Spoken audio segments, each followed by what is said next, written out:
नमस्कार विद्यार्थी मित्रांनो, फिजिक्स कट्ट्यामध्ये तुम्हा सर्वांचं स्वागत आहे. कोरोना संकटाच्या महामारीमुळे जवळपास पूर्ण जग थांबलेलं आहे. अशा स्थितीत जवळपास 2 महिन्यानंतर आपण भेटत आहोत या व्हिडिओच्या माध्यमातून. भेटत आहोत किंवा कम्युनिकेट करत आहोत. प्रश्न असा वाटतो की खरंच आपण कम्युनिकेशन करत आहोत का? कारण की आतापर्यंत आपल्या लोकांचे कम्युनिकेशनची डेफिनेशन आहे. कम्युनिकेशन म्हणजे काय की संवाद साधणे. मग मी तर इथे एकटाच बोलत होतो, तुम्ही फक्त व्हिडिओ बघत आहात, त्याला कम्युनिकेशन म्हणता येईल का? कारण सर हो, नक्कीच म्हणता येईल. कसं काय म्हणता येईल? कारण की मागच्या सिलेबसनुसार यावर्षी सिलेबस तुमचा चेंज झालेला आहे. पुस्तकाची PDF वगैरे अवेलेबल आहे. मागच्या वर्षीच्या सिलेबसनुसार युनिट नंबर 20 कम्युनिकेशन नावाचा स्पेशल युनिट होता. त्या युनिटमध्ये कम्युनिकेशनचे 2 मोड सांगितलेले आहेत, म्हणजेच 2 प्रकार सांगितले आहेत. मग ते प्रकार कुठले? एक पहिला प्रकार that is point two point communication आणि दुसरा प्रकार दॅट इज ब्रॉडकास्टिंग. मग आपलं कम्युनिकेशन कुठल्या प्रकारचं आहे? तर नक्कीच दुसऱ्या प्रकारचं that is broadcasting communication. Point two point communication म्हणजेच काय की एखाद्यापासून दुसऱ्यापर्यंत इन्फॉर्मेशन ट्रान्समिट करणे. याचा अर्थ या केसमध्ये रिसिव्हरही एकच आहे आणि ट्रान्समिटरही एकच आहे. म्हणजे कसं? जर का मी एखाद्याला फोन करतो, तर फोन केल्यानंतर माहिती पोहोचवणारा मी म्हणजे कोण? त्या आन्सर आहे ट्रान्समिटर. आणि समोरचा माहिती कलेक्ट करत आहे तो झाला रिसिव्हर. या कम्युनिकेशन म्हटलं जाते पॉइंट टू पॉइंट कम्युनिकेशन. म्हणजे तिच्यात एकच माहिती पोहोचवणार आहे आणि एकाजवळच माहिती पोहोचत. म्हणजे या केसमध्ये ट्रान्समिटर आणि रिसिव्हर हे सिंगल आहे. याला म्हटलं जाते पॉइंट टू पॉइंट कम्युनिकेशन. आपलं कम्युनिकेशन कुठल्या प्रकारचं आहे? आपलं कम्युनिकेशन पडते दुसऱ्या प्रकारात, that is broadcasting communication. Broadcasting communication म्हणजे काय? या केसमध्ये ट्रान्समिटर सिंगल आहे पण रिसिव्हर मेनी आहे. म्हणजे ट्रान्समिटर एकच आहे आणि रिसीव्ह करणारे अनेक जण आहेत. त्याला म्हटलं जाते ब्रॉडकास्टिंग कम्युनिकेशन. मग आता नेमकं हे कम्युनिकेशनचं एक्झाम्पल काय? आज लाईट आहे तर पूर्ण लॉकडाऊन मध्ये फक्त एकच काम उरलेलं आहे, टीव्ही पाहणे जास्तीत जास्त. मग टीव्ही जे पाहतात, जर का तुम्ही न्यूज पाहत असाल तर न्यूज हे दुसऱ्या प्रकारचं कम्युनिकेशन आहे, दॅट इज ब्रॉडकास्टिंग कम्युनिकेशन. तिच्यात फक्त सिंगल ट्रान्समिटर असते आणि नंबर ऑफ रिसिव्हर असतात. म्हणजे बातम्या देणारा हा एकटाच आहे पण बातम्या ऐकणारे हे पुष्कळ नंबरमध्ये येतात. That is called as broadcast communication. अशा प्रकारचं कम्युनिकेशन जवळपास तब्बल 2 महिन्यानंतर आपण करतो. आय थिंक 17-18 तारखेला आपला काहीतरी क्लास बंद झाला होता. आजची 23-24 तारीख आहे. एवढ्या मोठ्या पिरियडमध्ये 2 महिन्याच्या लॉकडाऊनच्या काळात आज आपली पहिलीच भेट आहे. असो, आपल्याला नवीन सिलेबसनुसार युनिट नंबर 3 शिकायचं. युनिट नंबर 3 म्हणजे कोणता आहे? Kinetic theory of gases and radiation. Unit 1 that is rotational mechanics. Rotational mechanics मध्ये पहिल्या सिलेबस मधले सर्क्युलर मोशन आणि रोटेशनल मोशन या दोघांचं कॉम्बिनेशन केले. दुसरा युनिट या मागच्या सिलेबसनुसार युनिट नंबर 5 म्हणजे इलास्टिसिटी आणि युनिट नंबर 6 म्हणजे सरफेस टेन्शन या दोघांचं कॉम्बिनेशन केलेलं आहे. आणि परत त्यात फ्लुइड मोशन आणि हायड्राचा पार्ट ऍड केला. आणि इथं unit number 3 that is kinetic theory of gases and radiation हा आपल्याला स्पेशल युनिट दिलेला आहे यावेळेस. मागच्या वेळेस काय केलं होतं की युनिट नंबर 9 नंबरचा युनिट होता kinetic theory of gases and radiation. याच युनिटमध्ये kinetic theory of gases, radiation आणि एक्स्ट्रा पार्ट थर्मोडायनामिक्सचा ऍड केलेला होता. पण नवीन सिलेबसनुसार थर्मोडायनामिक्स हा स्पेशली वेगळा युनिट आहे, नवीन युनिट. थर्मोडायनामिक्स हा 4th नंबरचा युनिट त्यांनी दिलेला आहे. केटीची कायनेटिक थिअरी ऑफ गॅसेस हा 3rd नंबरचा युनिट आपल्याला दिलेला आहे. हा युनिट आपल्याला इथं पाहायचा. मग नावानुसार इथे दिसते की kinetic theory of gases and radiation. एक तर कन्फर्म झालेला आहे. अभ्यास कोणाचा आहे? तर आन्सर आहे गॅसेस. मग गॅसेसचं असताना त्याला काय म्हटलेलं आहे की कायनेटिक थिअरी ऑफ गॅसेस. या कायनेटिक थिअरीचा अर्थ काय? What is kinetic? कायनेटिक म्हणजे काय? जसे की आपण एक्झाम्पल की फुटबॉल ग्राउंडवर एक फुटबॉल ठेवलेला आहे, त्या फुटबॉलला किक मारायच्या आधी तो फुटबॉल रेसमध्ये आहे.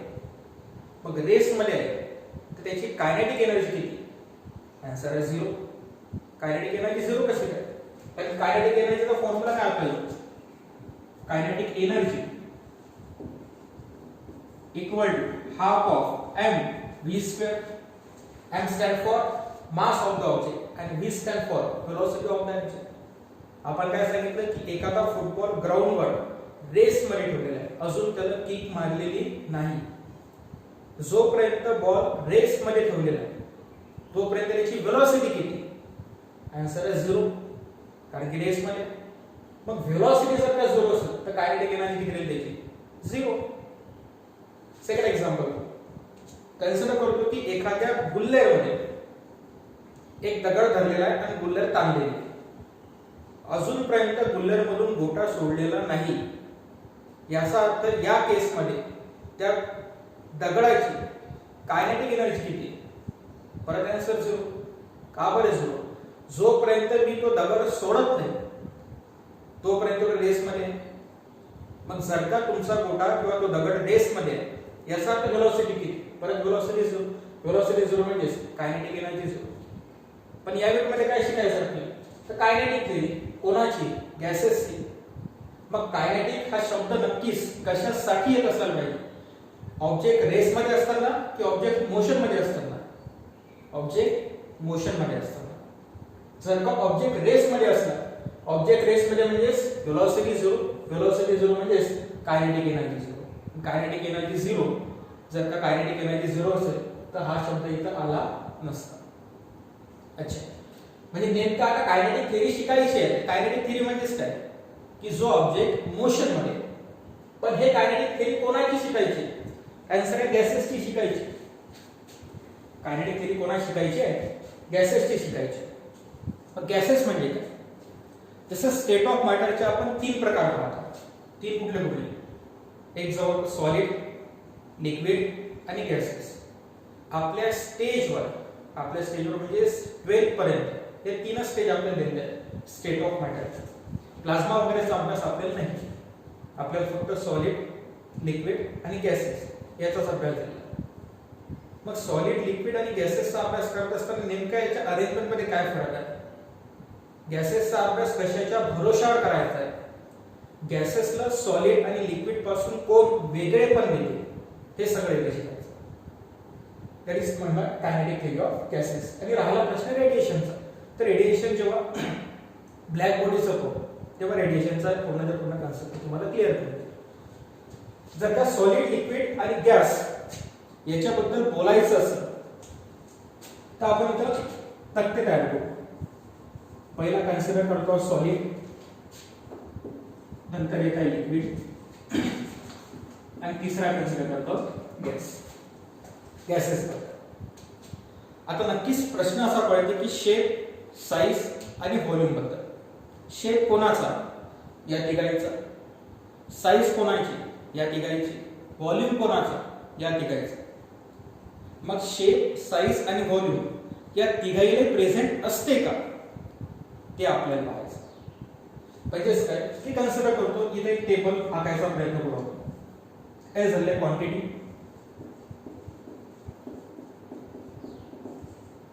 त्यातला पहिला शेप. मग या तिघांपैकी म्हणजे कोण कोण? सॉलिड, लिक्विड आणि गॅस पैकी शेप कोणाला? आन्सर आहे सॉलिडला. लिक्विडला शेप असतो का? लिक्विडला शेप नसतो. आता लिक्विडला जर का शेप नाही तर गॅसेसला शेप नाही. याची अरेंजमेंट नेमकी काय? जेव्हा सॉलिड, लिक्विड आणि गॅस बद्दल बोलतो त्याची अरेंजमेंट नेमकी कशी असते? आतापर्यंत solid, liquid, gas state of matter मध्ये तुम्ही बऱ्यापैकी शिकलेले आहे की ज्याची पॅकिंग हे क्लोजली पॅक असते. म्हणजे ज्याचे ॲटम्स किंवा ज्याचे मॉलिक्युल्स हे एकामेकाच्या अगदी जवळ असतात अशा क्लोज पॅकिंगवर प्रेशर अप्लाय केलं किंवा टेम्परेचर अप्लाय केलं तर त्याचा जास्त फरक त्याच्या शेपवर पडत नाही. That is called as solid. म्हणजेच काय की ॲटम मॉलिक्युलची अरेंजमेंट ज्याच्यामध्ये क्लोजली पॅक आहे that is called as solid. याच्यापेक्षा अरेंजमेंट कमी आहे that is called as liquid, आणि अरेंजमेंट म्हणजे मॉलिक्यूल एकामेकांपेक्षा जास्त दूर आहे that is called as gases. Solid म्हणजे काय की ज्याची अरेंजमेंट क्लोज आहे that is called as solid. ज्याचे ॲटम्स किंवा मॉलिक्यूल एकामेकाच्या थोडे दूर आहेत that is called as liquid, आणि ॲटम्स आणि मॉलिक्यूल खूप जास्त दूर आहेत that is called as gases. हा झाला सॉलिड, लिक्विड आणि गॅसेसचा क्रायटेरिया. नंतर दुसरा दॅट इज साइज. सॉलिडला साइज असते का? तर आन्सर नक्कीच असते. सॉलिडला साइज आहे म्हणजे हा पेन. सॉलिड आहे, लिक्विड आहे की गॅस आहे? आन्सर सॉलिड आहे. जर का हा पेन सॉलिड मध्ये नसेल त्याला शेप आहे. एखादा ठोकळा स्क्वेअर कन्सिडर केला तो कोणाचा बनलेला? तर आन्सर आहे सॉलिडचा बनलेला. याचा अर्थ सॉलिडला साइज असते, शेपही असते आणि साइजही असते. नंतर प्रश्न पडतो लिक्विडचा. आता लिक्विडला स्वतःचा शेपच नाहीये तर लिक्विडला स्वतःची साइजही नसणार.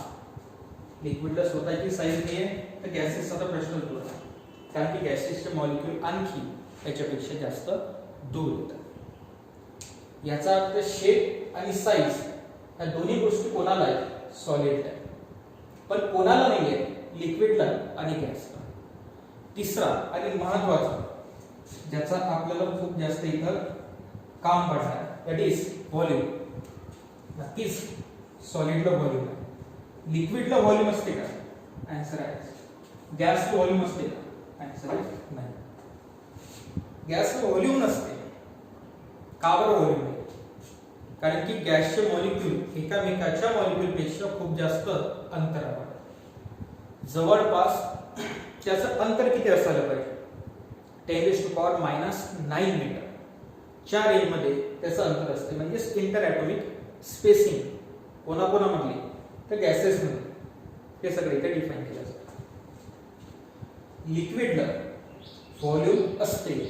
लिक्विडला काय नसते? तर लिक्विडला शेप नाहीये, लिक्विडला साइज नाही. लिक्विडला शेप आणि लिक्विडला साइज नाही म्हणजेच काय?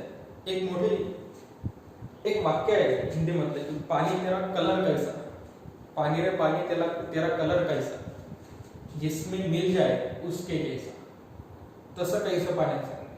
जर का मी एखादा बीकर घेतलेला आहे, त्या बीकर मध्ये जर का ते वॉटर ऍड केलेलं आहे, पाणी ऍड केलेलं आहे, ते लिक्विड ऍड केलेलं आहे, तर बीकरचा जो शेप आहे तो शेप कोणाचा? त्या लिक्विडचा. कन्सिडर करू की आता जो बीकर घेतलेला आहे 2 नंबर त्याचा सरफेस जास्त फ्लॅट आहे. आता याच्यामध्ये मी लिक्विड टाकले तर आता लिक्विडचा शेप कसा आहे? तर आन्सर आहे त्याचा सरफेस वाढलेला आहे.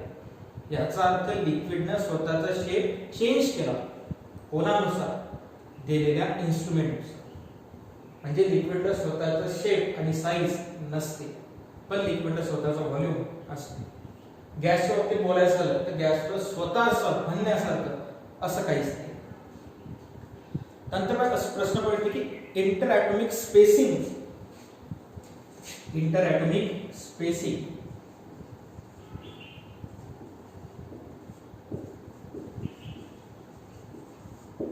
इंटर ॲटॉमिक स्पेसिंग म्हणजे काय? की या जगातलं सगळं कुठलंही मॅटर कशापासून बनलेलं आहे? तर सगळे नंबर ऑफ ॲटम्स पासून. नंबर ऑफ ॲटम पासून या सगळ्या ज्या गोष्टी बनलेल्या आहेत, मग लिक्विड असो, गॅस असो, सॉलिड असो, एनिथिंग एक्झिस्ट, त्याच्या मागे कारण काय? तर ॲटम. म्हणजे असा अर्थ ॲटम पासून सगळं काही बनलेलं. मग ते आपलं सॉलिड असो, लिक्विड असो की गॅस असो. जेव्हा प्रश्न मी सॉलिडचा करतो, हे सॉलिड हे कोणापासून बनलेलं आहे? त्या ॲटम पासून. मग सगळ्यात पहिल्यांदाच एक्सप्लेन केलं होतं आपण की जे सॉलिड बनलेलं आहे त्याच्या मधातली स्पेसिंग कशी आहे किंवा ॲटम कसे जवळ जवळ आहेत की दूर दूर आहेत? आन्सर आहे जवळ जवळ. जर का ॲटम जवळ जवळ असतील याचा अर्थ दोघांमधली जागा कमी की जास्त? आन्सर आहे कमी. दॅट इज लीस्ट असते स्पेसिंग. लीस्ट म्हणजे काय? तर खूप कमी अंतरावर ते प्रेझेंट असतात. जवळपास दोघांमधलं अंतर किती असते? 2 एंगस्ट्रॉम. म्हणजे जर का ॲटॉमिक स्ट्रक्चर पाहायचा प्रयत्न केला तर हे सगळे झाले ॲटॉमिक स्ट्रक्चर. कोणाचं? तर सॉलिड्स. सॉलिड मध्ये ॲटमची पॅकिंग कशी आहे? तर आन्सर आहे क्लोज. म्हणजे या कुठल्याही 2 ॲटम मधलं अंतर हे जवळपास ऍव्हरेज किती घेतलं आहे? आन्सर आहे 2 एंगस्ट्रॉम. कोणाबद्दल बोलता आहे? तर आन्सर आहे सॉलिड. याच्या कंपॅरिझन मध्ये जर का लिक्विड पाहिलं तर लिक्विडची पॅकिंग कशी? सॉलिड एवढी क्लोज आहे, त्याच्यापेक्षा जास्त क्लोज आहे की त्याच्यापेक्षा फार अवे आहे? तर आन्सर आहे 2 ॲटम हे एकामेकापेक्षा दूर आहे. कशामध्ये? लिक्विड. म्हणजे लिक्विड मधली स्पेसिंग हे कशी आहे? तर मॉडरेट. मॉडरेटचा अर्थ काय? मॉडरेट म्हणजे इंटर ॲटॉमिक स्पेसिंग सॉलिड मधल्यापेक्षा जास्त आहे, पण गॅसेस पेक्षा कशी राहील? कमी राहणार. म्हणजे गॅसेसचे 2 मॉलिक्यूल मधलं अंतर हे खूप जास्त राहतं. कोणापेक्षा? लिक्विड पेक्षा. आणि लिक्विड मधल्या 2 मॉलिक्यूल मधलं अंतर जास्त राहतं. कोणापेक्षा? सॉलिड पेक्षा. याचा अर्थ सगळ्यात क्लोज पॅकिंग कोणाची? तर सॉलिडची. म्हणजे त्याच्यामधलं अंतर कमी की जास्त? अंतर कमी. मग 2 ॲटम मधलं अंतर जास्त कुठं आहे? तर आन्सर आहे लिक्विड मध्ये. जर का लिक्विडचं स्ट्रक्चर काढायचा प्रयत्न केला तर असं काहीतरी लिक्विडचं स्ट्रक्चर, म्हणजे याच्यामधली स्पेसिंग हे जवळपास जास्त दाखवलेली आहे. कोणामधली? लिक्विड मधली. कोणापेक्षा? सॉलिड पेक्षा. ओके. तर गॅस बद्दल, गॅसची इंटर ॲटॉमिक स्पेसिंग कशी आहे? तर लार्ज आहे, खूप जास्त. खूप जास्त कोणामध्ये? तर 2 ॲटम्स मध्ये. काय 2 ॲटम्स मध्ये? तर इंटर ॲटॉमिक स्पेस जवळपास किती असते ते? तर आन्सर आहे 10 एंगस्ट्रॉम. 10 एंगस्ट्रॉम. एंगस्ट्रॉम म्हणजे काय? 1 एंगस्ट्रॉम म्हणजे 10 टू पॉवर -10. आता जर का 10 एंगस्ट्रॉमचा इथं उपयोग करायचा प्रयत्न केला, इथे स्पेसिंग किती दिलेली आहे ना? 10 एंगस्ट्रॉम. 10 एंगस्ट्रॉम म्हणजे किती? 10 इंटू 1 एंगस्ट्रॉम म्हणजे किती? 10 टू पॉवर -10 मीटर. म्हणजे किती झाली? 10 टू पॉवर -9. इथं जर का सॉल्व करायचा प्रयत्न केला तर 2 एंगस्ट्रॉम म्हणजे किती? 2 इंटू 10 टू पॉवर -10 मीटर. मग प्रश्न असा पडतो की इथची स्पेसिंग किती आहे? 10 टू पॉवर -10. इथची स्पेसिंग किती आहे? 10 टू पॉवर -9. 10 टू पॉवर -9 मोठे की 10 टू पॉवर -10 मोठे? 10 टू पॉवर -9 मोठे. Negative side. ठीक आहे. आणि सगळ्यात शेवटचं that is inter atomic force. Inter atomic force कशात सगळ्यात जास्त राहतं? तर सॉलिड मध्ये. कुठं कमी राहील? लिक्विड मध्ये. आणि सगळ्यात कमी कुठं राहील? तर गॅस मध्ये. म्हणजे गॅस मध्ये इंटर ॲटॉमिक फोर्सेस नसल्याचं.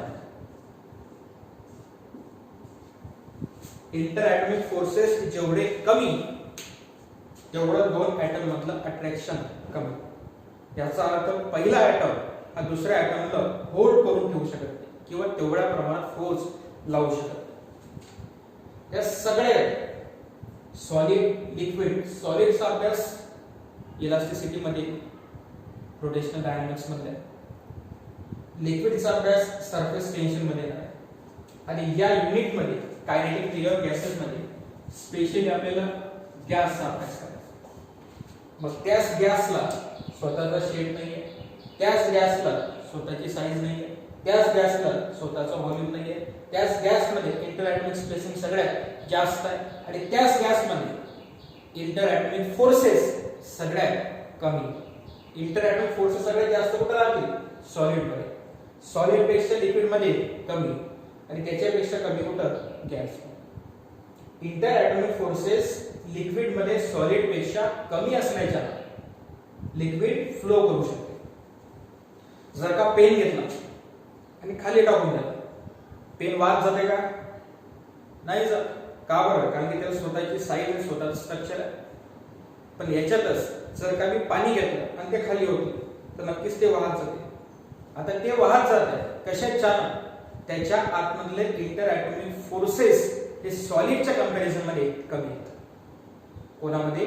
लिक्विड मध्ये. कोणापेक्षा? सॉलिड पेक्षा. पण सर अभ्यास आपल्याला गॅसचा करायचा आहे. गॅसचा काही प्रश्नच नाही आहे. गॅस तसाही तुमचा फ्लो होत जात आहे. याचा अर्थ गॅस ज्या ॲटम्स पासून, ज्या मॉलिक्युल्स पासून बनलेला आहे ते मॉलिक्यूल रेस्ट मध्ये की मोशन मध्ये? तर नक्कीच मोशन मध्ये असतात. मोशन मध्ये का बरं आहे? कारण की इंटर ॲटॉमिक फोर्सेस किंवा इंटरमॉलिक्युलर फोर्सेस गॅस मध्ये कसं आहे? निग्लिजिबल. जर का इंटर ॲटॉमिक फोर्सेस निग्लिजिबल आहे, I repeat, inter atomic forces किंवा इंटरमॉलिक्युलर फोर्सेस जर का निग्लिजिबल आहे, याचा अर्थ एक ॲटम दुसऱ्या ॲटमवर फोर्स एक्झर्ट करू शकत नाही किंवा निग्लिजिबल फोर्स खूप कमी प्रमाणात, जवळपास नसल्याचं असं त्याला म्हटलं जातं. म्हणजे गॅसचे मॉलिक्यूल किंवा गॅसचे ॲटम हे रेस्ट मध्ये की मोशन मध्ये?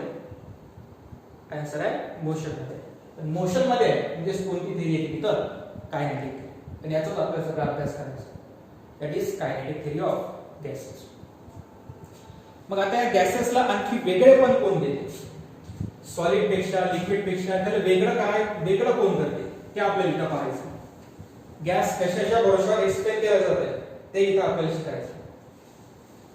त्याचे मग पुढे आणखी काही लॉ दिलेले आहेत, ते लॉ इथं पाहायचे. बॉयस लॉ असेल, चार्ल्स लॉ असेल किंवा गेल-लुसन लॉ असेल, पाहायचं. थर्मोडायनॅमिकली एक्सपान्शन हे गॅसेसचं सगळ्यात जास्त होतं. मीन्स काय? गॅसला एक्सपांड करणंही सोपी आहे आणि गॅसला कॉम्प्रेस करणंही सोपी आहे. कोणापेक्षा? सॉलिड आणि लिक्विड पेक्षा. हे कसं काय सांगू शकतो? तर तेच थिअरी आज आपल्या इथं पाहायची. मी शब्द वापरताना म्हटलेलं की थर्मोडायनॅमिकली किंवा we can say thermally. Thermal हा शब्द कोणाशी रिलेटेड आहे? हीट सोबत. म्हणजे एखाद्या सॉलिड मटेरियल मी जर का हीट प्रोव्हाइड केली, हीट काम काय करते? दोन मॉलिक्यूल जवळ आणण्याचं काम करते की दोन मॉलिक्यूल दूर न्यायचं काम करते? ऑफकोर्स दोन मॉलिक्यूलला दूर न्यायचं काम करते. एक्झाम्पल घ्यायचं झालं तर आईस. आईसला जर का तुम्ही रूम टेम्परेचरवर ठेवून दिलेलं आहे, आईसचं स्वतःच्या टेम्परेचर पेक्षा रूम टेम्परेचर हे नक्कीच जास्त आहे. म्हणजे नाही म्हटलं तरी तुम्ही त्याला एनर्जी प्रोव्हाइड केली, हीट प्रोव्हाइड केली, सरळ हीट प्रोव्हाइड केली असं म्हणू शकत नाही आपण, पण नक्कीच त्याला एनर्जी प्रोव्हाइड केली आहे. मग ही जी एनर्जी प्रोव्हाइड केलेली आहे, या एनर्जी प्रोव्हाइड केल्याच्या किंवा रूम टेम्परेचर मध्ये आईस बर्फ आणून ठेवल्याच्या ते बर्फ अजून पक्क होत जाते की वितळत जाते? आन्सर वितळत जाते.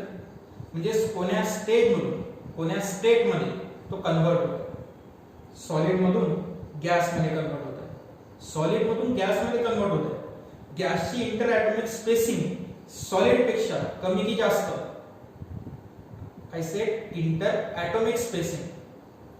लिक्विड मधली सॉलिड पेक्षा कमी की जास्त? इंटर ॲटॉमिक स्पेसिंग कशी राहणार आहे? जास्त राहणार. कोणामधली? लिक्विड मधली. आणि आता जर का कन्सिडर करतो की ते बर्फाचं पाण्यामध्ये रूपांतर झालं आणि त्या पाण्याला आता मी हीट दिलं, हीट दिल्यानंतर मी ते बॉईल झालेलं आहे पाणी 100 डिग्री सेल्सिअस वर घेऊन ठेवलं. आता हे पाणी जे बॉईल झालेलं आहे त्याच्यातून वाफ तयार होत आहे, इव्हॅपोरेशन होत आहे. वाफ तयार होत आहे म्हणजे कोण्या फॉर्म मध्ये गेला? गॅसेस फॉर्म मध्ये गेलेला. हे गॅसेस फॉर्म मध्ये गेल्यावर परत इंटर ॲटॉमिक स्पेसिंग कमी की जास्त? तर आन्सर आहे जास्त. इंटर ॲटॉमिक स्पेसिंग बद्दल जर का बोलत गेले तर सॉलिड पासून लिक्विड पर्यंत, लिक्विड पासून गॅस पर्यंत जर का आपण फ्लो केलं तर इंटर ॲटॉमिक स्पेसिंग वाढत जाते. पण जर का इंटर मॉलिक्युलर फोर्स बद्दल बोलू, I repeat, inter molecular force बद्दल जर का बोलू तर इंटर मॉलिक्युलर फोर्सेस हे कमी कमी होत जातात.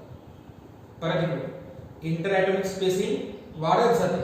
कुठून कुठं? Solid to liquid, liquid to gas. पण इंटर ॲटॉमिक फोर्सेस हे मात्र कमी कमी होत जातात. कुठून कुठं? सॉलिड टू लिक्विड आणि लिक्विड टू गॅस. म्हणजे सॉलिड मध्ये पॅकिंग क्लोज आहे, इंटर ॲटॉमिक फोर्स जास्त आहे. लिक्विड मध्ये पॅकिंग वीक आहे, इंटर ॲटॉमिक फोर्सेस कमी झाले आहेत. आणि गॅसेस मध्ये पॅकिंग आणखी वीक आहे. पॅकिंग मीन्स काय? की दोन ॲटम मधलं अंतर, त्याला आपण पॅकिंग म्हणतो. अच्छा, जर का थर्मली हा शिकायचा प्रयत्न केला, हीट दिली, तर हीट दिल्याच्या किंवा प्रेशर एक्झर्ट केल्याच्या सॉलिड आणि लिक्विडच्या व्हॉल्यूम मध्ये निग्लिजिबल फरक पडतो. काय म्हणतो मी? जर का सॉलिड घेतलेलं आहे, सॉलिडने जर का मी हीट दिली किंवा सॉलिडवर जर कमी प्रेशर एक्झर्ट केलं तर त्याच्या व्हॉल्यूमवर निग्लिजिबल फरक पडतो. निग्लिजिबल फरक पडते म्हणजे जवळपास त्याच्यावर फरक पडत नाही.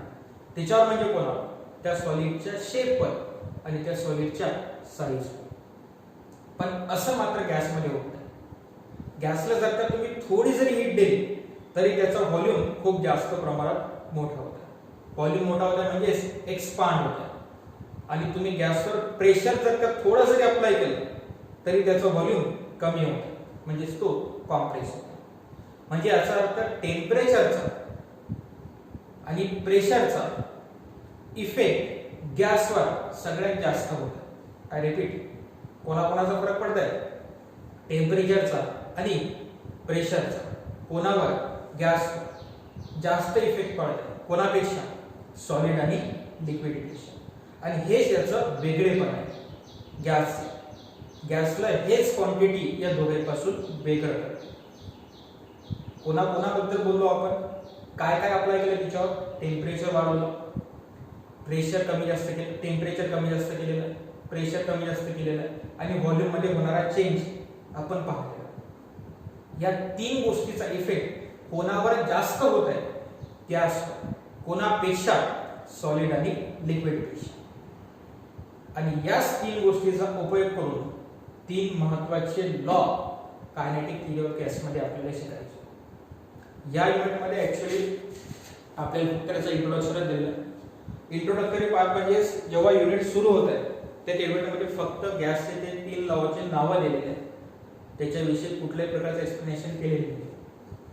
पण केमिस्ट्रीच्या थर्मोडायनॅमिक्समध्ये हे तुम्हाला डिटेलमध्ये शिकायला होतं. ते तीन लॉ कुठले कुठले आहेत, कायनेटिक थिअरी ऑफ गॅसेस काय सांगते, याचा सगळ्याचा अभ्यास आपल्याला करायचा.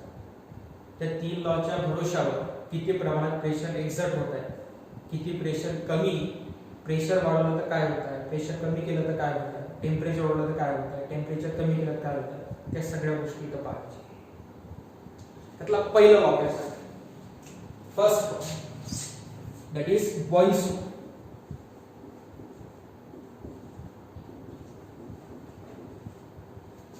आता बॉइल्स लॉ काय सांगते? तीन लॉ शिकायचे. त्याला सगळ्यात पहिला लॉ आहे बॉइल्स लॉ, दुसरा चार्ल्स लॉ, तिसरा गे-लुसाक. रॉबर्ट बॉइल्स इन 1662 1662 मध्ये रॉबर्ट बॉइल्स नावाचा सायंटिस्ट होता. त्यानं एक्सपेरिमेंटली असं प्रूव्ह केलं किंवा एक्सपेरिमेंटली असं दाखवायचा प्रयत्न केला की if we consider it to beaker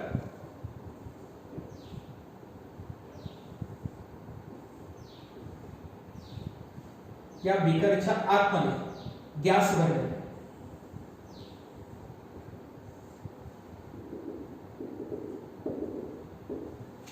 आणि त्याच्यावर पिस्टन अप्लाय केलं. कन्सिडर करू की पहिल्यांदा या पिस्टनला अप्लाय केलेलं प्रेशर हे P वर आहे आणि याचा असणारा व्हॉल्यूम, या गॅसचा असणारा व्हॉल्यूम हा V1 आहे. जेव्हा प्रेशर P वर आहे तेव्हा व्हॉल्यूम V1 आहे. It is considered piston. Piston कसं आहे? तो मूव्हेबल. पिस्टन म्हणजे काय? सरळ झाकण, पण तिच्यातून याचे गॅसचे पार्टिकल वर येऊ शकत ते, गॅसचे पार्टिकल खाली येऊ शकत ते, तेव्हा ते क्लोजली पॅक असतात. That is called as piston. जेव्हा व्हॉल्यूम V1 आहे तेव्हा प्रेशर किती आहे? तो P1. मग बॉइल्सने काय दाखवायचा प्रयत्न केला की जेव्हा मी याच्यावर प्रेशर वाढवतो, जेव्हा मी प्रेशर वाढवतो म्हणजे कन्सिडर किती केलेलं आहे ते P2, त्या केसमध्ये त्याचा व्हॉल्यूम कमी झालेला. कोणाचा व्हॉल्यूम कमी झालेला आहे? गॅसचा व्हॉल्यूम कमी. काय म्हटलेलं आहे आपण की पहिल्यांदा एक पिस्टन घेतलेला आहे, त्या पिस्टनने काहीतरी फोर्स अप्लाय केलेला आहे. पिस्टनने फोर्स अप्लाय केलेला, force per unit area that is called as pressure. काय अप्लाय केलं सर त्यानं? तर प्रेशर अप्लाय केलं. कोणा? त्या पिस्टन प्रेशर अप्लाय केलेला किती? P1 वर. कोणावर? गॅसच्या मध्ये. कन्सिडर करतो की हे प्रेशर ऍटमॉस्फेरिक प्रेशर आहे. 1 ऍटमॉस्फियर एवढं प्रेशर आहे जे आपल्या सगळ्यावर असते. निसर्गाने सगळ्यावर तेवढं प्रेशर एक्झर्ट केलेलं आहे. That is 1 atmospheric pressure. जेव्हा प्रेशर P1 आहे तेव्हा व्हॉल्यूम किती आहे? तर V1.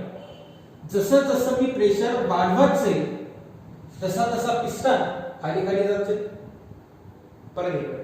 जसं जसं पिस्टन बरं मी फोर्स किंवा प्रेशर मी एक्झर्ट करायचंय तसं तसं पिस्टन खाली खाली जातं. जसं जसं पिस्टन खाली खाली जातं तसा तसा तुमचा गॅस कॉम्प्रेस होतो. तसा तसा गॅस काय होणार आहे? कॉम्प्रेस होणार आहे. गॅस कॉम्प्रेस झाला म्हणजे त्याचा व्हॉल्यूम वाढला की कमी झाला? कमी झाला. काय वाढल्यावर? प्रेशर वाढलं. म्हणजे बॉईसने सांगितलं काय, जर का प्रेशर वाढवलं तर व्हॉल्यूम कमी होतं. किंवा याच्या नेमकं उलट कन्सिडर करू की प्रेशर P2 आहे, व्हॉल्यूम V2 आहे. आता हळूहळू याचा अर्थ प्रेशर मी कमी केलं. प्रेशर कमी केलं तर गॅसने स्वतःचा व्हॉल्यूम इन्क्रीज केला. म्हणजे एक क्वांटिटी जर का वाढली तर दुसरी क्वांटिटी आपोआप कमी होते. किंवा याच्या उलट एक क्वांटिटी जर का कमी झाली तर दुसरी क्वांटिटी आपोआप वाढते. हेच कोण सांगितलं? बॉईस. लिहिता कसं येईल ते की P आता कोण वाढलं आणि कोण कमी झालं. जर का प्रेशर वाढलं तर व्हॉल्यूम कमी होत आहे आणि व्हॉल्यूम वाढला तर प्रेशर कमी होत आहे. याचा अर्थ हे दोघं जण एक सोबत वाढत आहेत का? तो आन्सर आहे. एक वाढला तर दुसरा कमी होत आहे, दुसरा वाढला तर पहिला कमी होत आहे. म्हणजे डायरेक्टली प्रोपोर्शनल की इन्व्हर्सली? Inversely proportional. म्हणजे P is inversely proportional to the V. P stand for pressure, V stand for volume. किती क्वांटिटीच्या रिस्पेक्ट टू लॉ शिकायचे आहे? तीन कोणते कोणते? प्रेशर, व्हॉल्यूम आणि तिसरी कोणती बोललो होतो? टेम्परेचर. सर आता टेम्परेचर आलंच नाही. जेव्हा दोन क्वांटिटीचा रेशो सुरू असते तेव्हा तिसरी क्वांटिटी हे कॉन्स्टंट कन्सिडर केलं जातं. म्हणजे या केस मध्ये टेम्परेचर कसं आहे? आन्सर आहे कॉन्स्टंट. म्हणजे पहिल्यांदा जर का 27 डिग्री सेल्सिअस तापमान असेल तर नंतरही 27 डिग्री सेल्सिअस तापमान. त्या केस मध्ये लॉ काय सांगते? P is inversely proportional to the V. दोन प्रकारे वाचले जाते. हे साइन प्रपोर्शनॅलिटीचे. याला डायरेक्टली प्रोपोर्शनली वाचू शकतो मी. डायरेक्टली प्रोपोर्शनल वाचायचं कसं? P is directly proportional to the 1/V. आणि जर का इन्व्हर्सली प्रोपोर्शनल वाचत झालं तर मग कसं? P is inversely proportional to the V. Directly proportional म्हटलं तर पूर्ण वाचून दाखवलं जातं. That is 1/. आणि इन्व्हर्सली प्रोपोर्शनल म्हटलं फक्त P is inversely proportional to the V. याचा अर्थ जर का प्रोपोर्शनॅलिटीची साइन काढली तर इथे काय कन्सिडर केलं जात आहे? Constant. P equal to constant upon V. It implies V इकडे घेऊन म्हणजे काय झालं आहे? P into V equal to constant. तर कधी जेव्हा टेम्परेचर सेम ठेवलं. हेच कोणा सांगितलं? बॉईस. यालाच म्हटलं जातं बॉईस. आणखी जर का प्रॉब्लेम आपल्या याच्यात सध्या तर नाहीये, केमिस्ट्रीचा प्रॉब्लेम राहणार P1 V1 equal to P2 V. किंवा जर का हेच प्रेशर आणि व्हॉल्यूमच्या भाषेत बोलायचं झालं तर एका एका सगळं प्रेशर आहे ना, एका एका सगळं व्हॉल्यूम घेऊन जातो. म्हणजे इक्वल टू च्या साइडच्या लेफ्ट हँड साइडला जर का प्रेशर घेऊन आलो ते इकडे P2 मल्टिप्लाय मध्ये आहे, इकडे आला डिवाइड. आणि इकडे V1 मल्टिप्लाय मध्ये आहे, तिकडे गेला डिवाइड. रेशो काय झाले? P1 upon P2 equal to V2 upon V1. म्हणजे P1 च्या समोर V1 आहे की V2 आहे? V2 आहे. काय त्या समोर द्यायच्या? P1 upon P2 equal to V2 upon V1. म्हणजे P1 च्या समोर कोण आहे? V2. याचा लॉ कसा आहे? तो इन्व्हर्सली प्रोपोर्शनल. हेच कोणा सांगितलं होतं? Boys. That is called as boys. दुसरा आहे मग चार्ल्स लॉ. चार्ल्स लॉ त्याचं काय म्हणणं होतं? चार्ल्स लॉच्या म्हणण्यानुसार जर का प्रेशर कॉन्स्टंट ठेवलं तो V is directly proportional to the T. Second law जो कोणाचा आहे? चार्ल्स.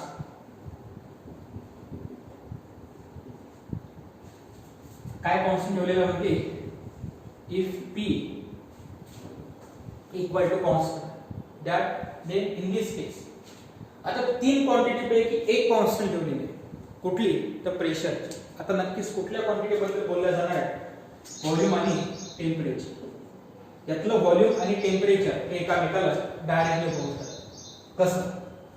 परत पाहू. परत एक्झाम्पल घेतो की 2 बीकर घेतलेले आहेत. 2 बीकर मध्ये गॅस भरलेला आहे.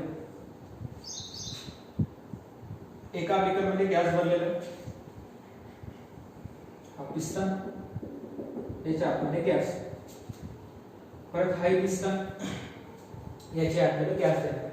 काय म्हणणार याचं? काय कॉन्स्टंट आहे? तर प्रेशर कॉन्स्टंट आहे. रिलेशन कोणाकोणामधलं काढायचं? व्हॉल्यूम आणि टेम्परेचर. आणि व्हॉल्यूम आणि टेम्परेचर एकामेकाला कसे प्रोपोर्शनल आहेत? तर डायरेक्टली प्रोपोर्शनल. डायरेक्टलीचा अर्थ काय? जर का टेम्परेचर वाढलं तर व्हॉल्यूम वाढणार आहे. जर का टेम्परेचर कमी झालं तर व्हॉल्यूमही कमी होणार आहे. परत एकदा, टेम्परेचर वाढलं, व्हॉल्यूम वाढलं. टेम्परेचर कमी झालं, व्हॉल्यूम कमी झालं. इथं कसं होतं?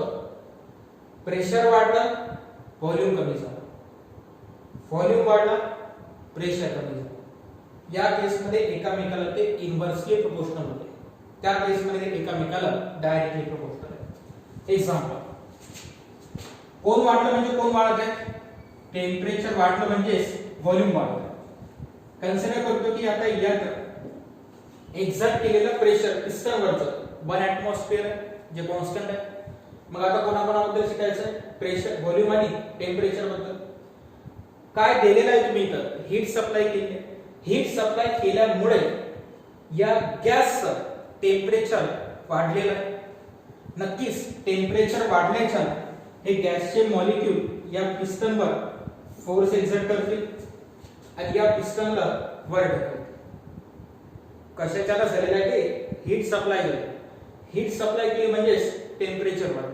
टेम्परेचर वाढल्याच्या या मॉलिक्यूलनं पिस्टनवर प्रेशर एक्झर्ट केलं, फोर्स एक्झर्ट केलं आणि त्या पिस्टनला त्याच्या जागेपासून वर ढकलले.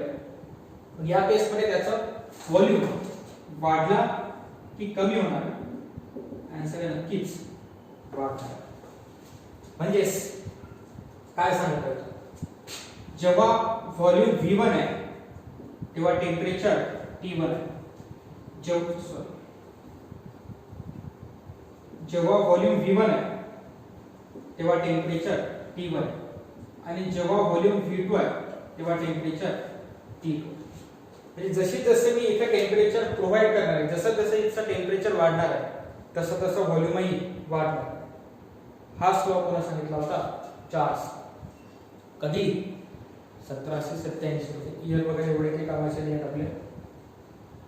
पण सांगायचा उद्देश असा आहे की याचा शोध कधी लागला? 1662-1600च्या काळात. त्याचा शोध कधी लागला? 1700च्या काळात.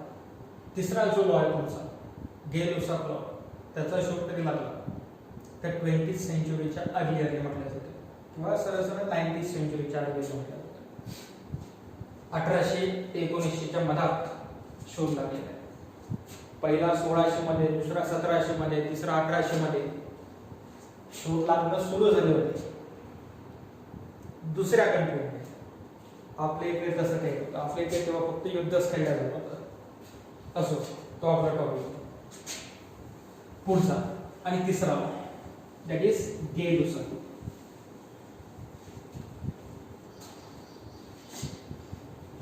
हे दोन्ही लॉचे स्टेटमेंट असणाऱ्या कंडिशनवरून तुम्ही डिफाइन करू शकता. आता पहिल्या याच्यात काय सांगितलं होतं? काय कॉन्स्टंट ठेवलं होतं आपण याच्यात? बॉयल्स लॉ मध्ये टेम्परेचर. कोणा डायरेक्टली प्रोपोर्शनल होतं किंवा इन्व्हर्सली प्रोपोर्शनल होतं? पहिल्या बॉयल्स लॉ मध्ये इन्व्हर्सली प्रोपोर्शनल होतं. दुसरा चार्ल्स लॉ मध्ये डायरेक्टली प्रोपोर्शनल. चार्ल्स लॉ मध्ये कॉन्स्टंट काय ठेवलं होतं? प्रेशर. कोणाचे इक्वेशन? सरळ तीनच क्वांटिटी आहेत. 3 क्वांटिटी पैकी एक क्वांटिटी तुम्ही कॉन्स्टंट ठेवून राहिले, म्हणजे दोघांमध्ये रिलेशन फाइंड आउट करायचं. पहिल्या याच्यात कोण कॉन्स्टंट ठेवलं होतं? टेम्परेचर. राहिले कोण? प्रेशर आणि व्हॉल्यूम. रिलेशन कोणाचं राहील? प्रेशर आणि व्हॉल्यूम मधलं. मग प्रेशर आणि व्हॉल्यूम मधले रिलेशन कन्सिडर करत असताना बॉयल्सने काय सांगितलं ते की एक क्वांटिटी जर का वाढली तर दुसरी क्वांटिटी कमी होते आणि किंवा दुसरी क्वांटिटी जर का वाढली तर पहिली क्वांटिटी कमी होते. पहिली दुसरी क्वांटिटी म्हणजे कोणाबद्दल बोलतो? प्रेशर आणि व्हॉल्यूम बद्दल. जर का प्रेशर वाढवलं व्हॉल्यूम कमी होतं, प्रेशर कमी केलं व्हॉल्यूम वाढतं. That is Boyle's law. Second कुठला 400. 400 मध्ये काय कॉन्स्टंट प्रेशर, मग राहिलं कोण व्हॉल्यूम आणि टेम्परेचर.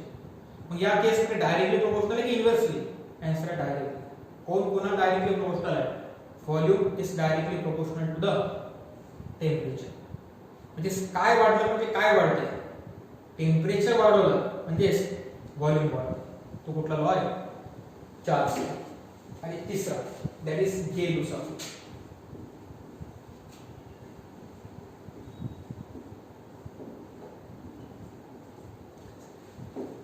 नाइन्टीन सेंचुरीच्या आधी म्हणजे 1800 ते 1900 च्या मधातला जन्म आहे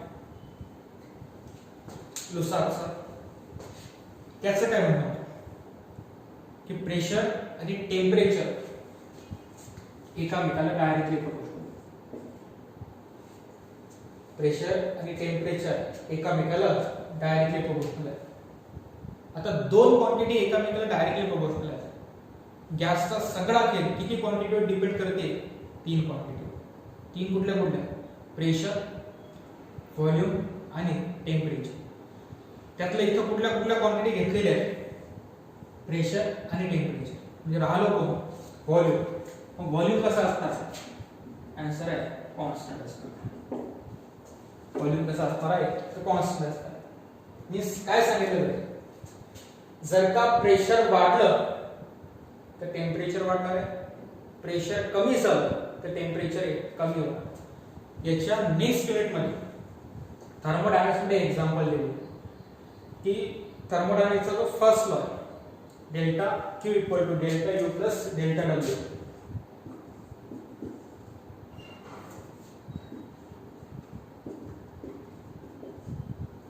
delta Q stand for heat, delta U internal energy आणि डेल्टा डब्ल्यू वर्क. जर का हीट सप्लाय केली तर इंटरनल एनर्जी चेंज होणार आहे, किंवा हीट चेंज केली तर इंटरनल एनर्जी चेंज होणार आहे. इंटरनल एनर्जी आणि वर्क हे दोन फंक्शन काम करतात. याचा अर्थ जर का मी 100 जूल एवढी हीट प्रोव्हाइड केली, परत 100 जूल एवढी एनर्जी जर का प्रोव्हाइड केली तर दिलेल्या एनर्जीचं किंवा दिलेल्या हीटचं दोन गोष्टींमध्ये डिव्हायडेशन होतं. त्या दोन गोष्टी कोणत्या कोणत्या? एक इंटरनल एनर्जी आणि दुसरं वर्क. म्हणजे जर का मी हीट प्रोव्हाइड केली तर एनर्जी मध्ये फरक पडणार ऍज वेल एज एनर्जी मध्ये फरक पडला काही ना काही तो वर्क करणार. प्रत्येकाच वेळेस वर्क करते का? या सगळ्या गोष्टी किंवा प्रत्येकाच वेळेस फक्त इंटरनल एनर्जी मध्येच दिलेली हीट पूर्णच्या पूर्ण इंटरनल एनर्जी मध्येच जाते का? दिलेल्या हीटचं पूर्णपणे वर्कच केलं जाते का? किंवा दिलेल्या हीटचं 50% इंटरनल एनर्जी 50% वर्क केलं जात आहे का? की दिलेल्या एनर्जीचं 70% इंटरनल एनर्जी 30% वर्क, किंवा याच्या उलट 70% वर्क आणि 30% इंटरनल एनर्जी मध्ये फरक पडते का? ह्या सगळ्या गोष्टी थर्मोडायनामिक्स मध्ये पाहायच्या. पण त्यातच पहिला लॉ एक्सप्लेन करत असताना हे केस महत्त्वाचे की P is directly proportional to the temperature. P stand for pressure आणि T स्टँड फॉर टेम्परेचर. अर्थ काय? परत एखाद्या बीकर मध्ये गॅस भरलेला आहे. लक्षात घ्या, एखाद्या बीकर मध्ये गॅस भरलेला आहे. हा पिस्टन आहे.